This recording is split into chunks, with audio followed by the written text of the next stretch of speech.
Y'all, get this.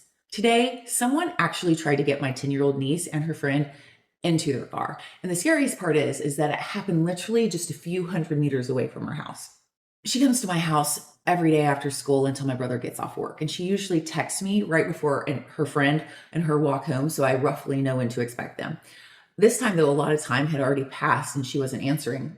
Apparently, a man pulled up beside them and asked where a particular street was. Her friend, who is actually our next door neighbor and knows the area better, told him, and they kept walking. Then he drove up to them again and had the audacity to ask, "Why don't you guys get in and show me the way?" They ignored him, but he kept following them in his car.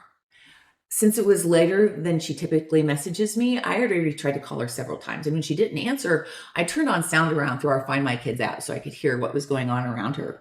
When I caught wind of that guy, I tried to call her again and she didn't answer. And so I set off the loud alert to get her attention. Apparently, everyone on the street could hear it too because they started staring at her. The guy was still following close enough that he heard her say, "Oh, I guess my mom's trying to get a hold of me. I guess my mom's looking for me." And he immediately drove away. You never know. Maybe that was what scared him off. Maybe it wasn't. I hope so. I'm so freaking grateful that that alert can break through even when the phone is on silent. Thank God they had enough sense not to get into that car with him.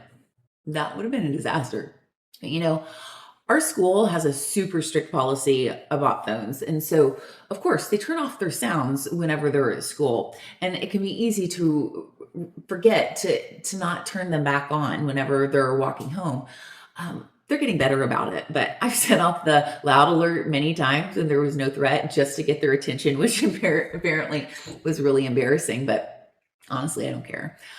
I'd rather them be embarrassed by me checking in, even when it's not a big deal, than risk something horrible happening when I wasn't paying attention.